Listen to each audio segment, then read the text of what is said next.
Halo sahabat, kembali lagi bersama kami dan pada saat ini ada mega skandal korupsi yang terbongkar. Ini kerugiannya 200 triliun, namun ketika terjadi dalam kurun waktu 5 tahun ke belakang, silahkan hitung 200 kali 5. Berapa kerugian negara yang dicuri oleh para koruptor tersebut. Nah, kali ini kita mengulik beberapa kasus korupsi yang ternyata mulai terkuak di era kepemimpinan Presiden Prabowo Subianto.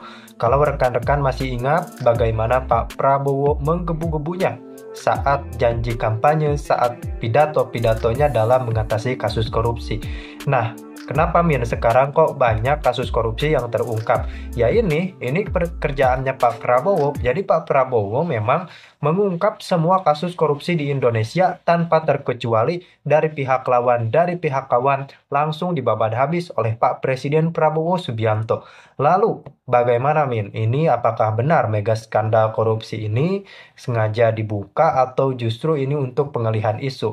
Logikanya tidak seperti itu rekan-rekan. Yang jelas ketika ada penyelewengan, ketika tim penyidik mengendus adanya penyalahgunaan wewenang, langsung bertindak, langsung melakukan penyidikan dan tentu saja melakukan penahanan kepada tersangka. Ingat tim penyidik ini kerjanya senyap, namun ketika sudah konferensi pers, para tersangka bisa geger satu Indonesia.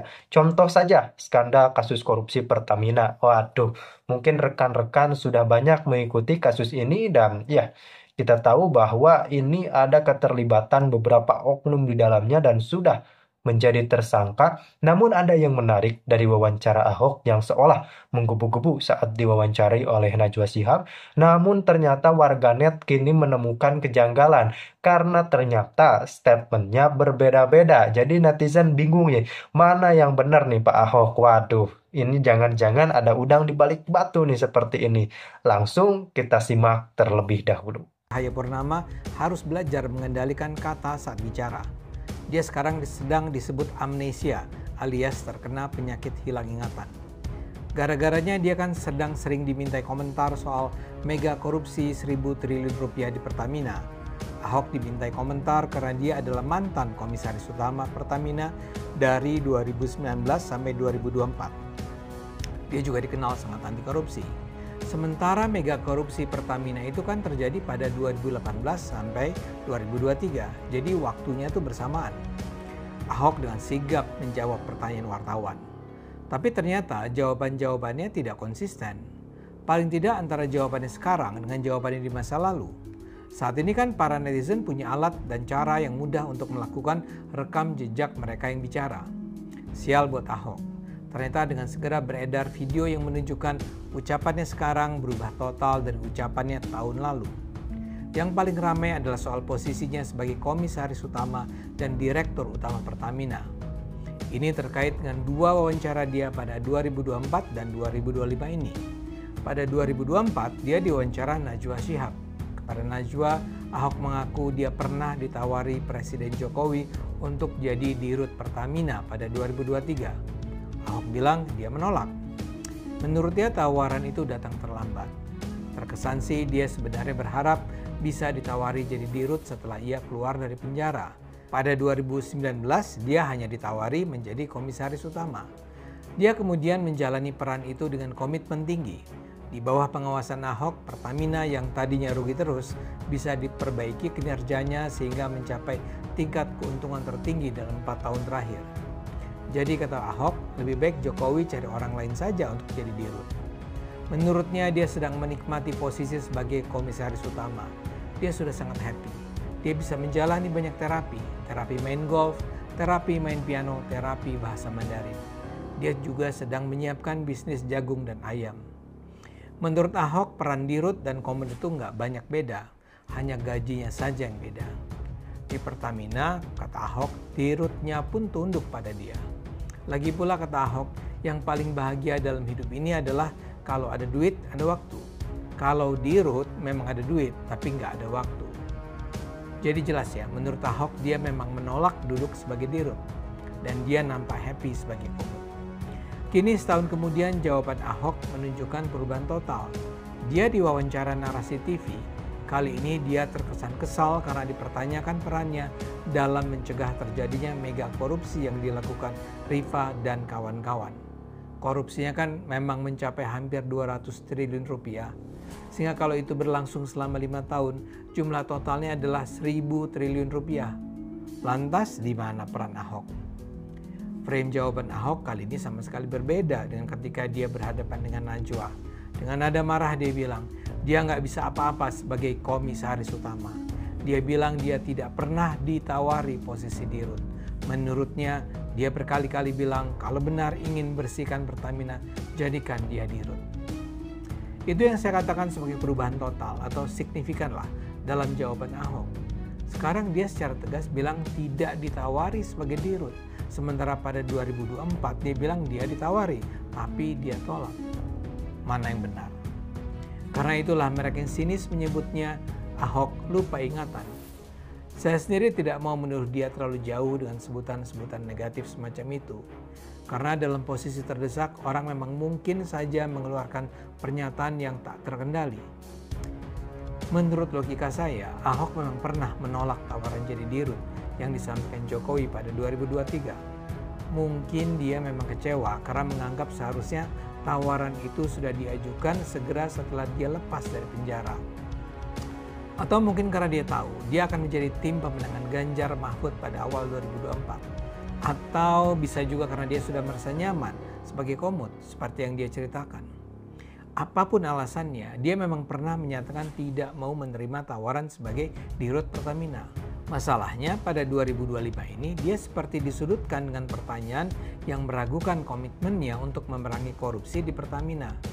Karena itulah dia mengatakan dia hanya bisa menghabisi korupsi di Pertamina kalau dia menjadi dirut, bukan cuma komut. Celakanya dia nampaknya lupa bahwa dia pernah bicara di wawancara yang disaksikan penonton yang sangat luas bahwa dia menolak menjadi dirut Pertamina. Mungkin terkesan bodoh, tapi menurut saya itu adalah kesalahan yang wajar. Buat saya yang terpenting sekarang adalah bisakah kita berharap pada Ahok untuk ikut menghabisi gurita korupsi di Pertamina. Melihat raksasanya skala korupsi Pertamina, itu pasti dilakukan jaringan berskala besar yang tak mungkin hanya melibatkan 9 pemain. Ahok sendiri menyebut kecurigaannya tentang keterlibatan BPK. Sekarang beredar pula di media sosial tuduhan bahwa ini juga melibatkan Menteri BUMN, kakaknya, serta Kapolda Jaya. Tentu ini semua tak bisa begitu saja dipercaya. Tapi ini tentu juga menunjukkan dugaan pelaku korupsi ini bisa jadi jauh lebih besar daripada yang sudah teridentifikasi. Dan ini jelas butuh perjalanjutan yang tak mudah dan tidak singkat.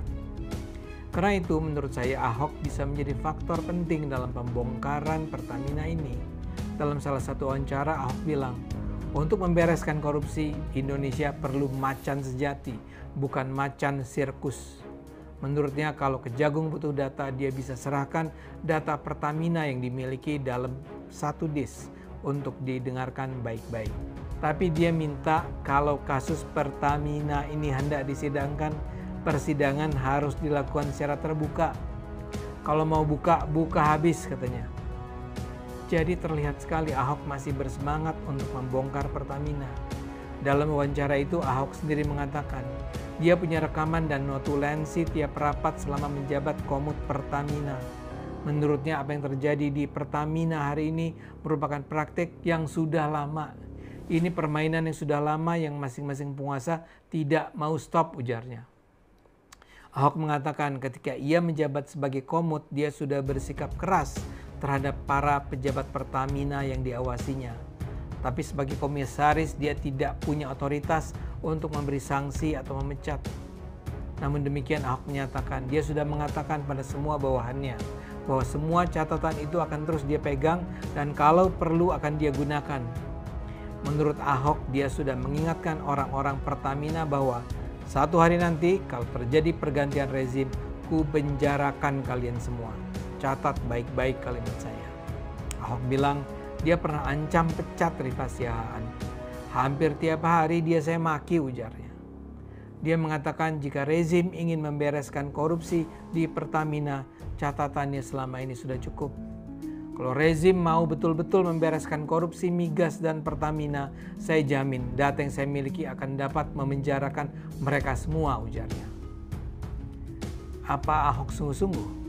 Saya sih berharap iya. Saya tahu bahwa memang mengherankan mengapa selama dia menjabat sebagai Komut, dia tidak melakukan apa-apa. Dia mungkin sukses menjadikan Pertamina mencapai keuntungan setelah bertahun-tahun merugi. Tapi dia terkesan tak mau melakukan apa-apa soal korupsi yang terjadi. Sebagai Komut, dia punya otoritas luas. Dia bertanggung jawab mengawasi kebijakan, mengawasi jalannya perusahaan, mengawasi pelaksanaan tata kelola perusahaan. Dia bahkan bertanggung jawab atas kerugian perusahaan jika lalai dalam menjalankan tugas. Dengan otoritas itu, Ahok sebenarnya bisa gunakan waktu, tenaga, harta yang dimilikinya untuk membongkar apa yang sesungguhnya terjadi di Pertamina. Dan itu seharusnya sudah dilakukan sejak 2019 sampai 2024. Sayangnya memang itu tidak dia lakukan. Bagaimanapun kalau dia baru mau memanfaatkan seluruh data yang dimilikinya sekarang, tentu itu juga tidak terlambat. Korupsi adalah kejahatan luar biasa di Indonesia. Karena itu semua yang bisa terlibat dalam perang ini, silahkan terlibat. Kita harapkan peran Ahok agar dia jangan cuma dihina insomnia atau bahkan dituduh terlibat dalam perampokan uang rakyat ini. Ayo gunakan akal sehat, karena hanya kalau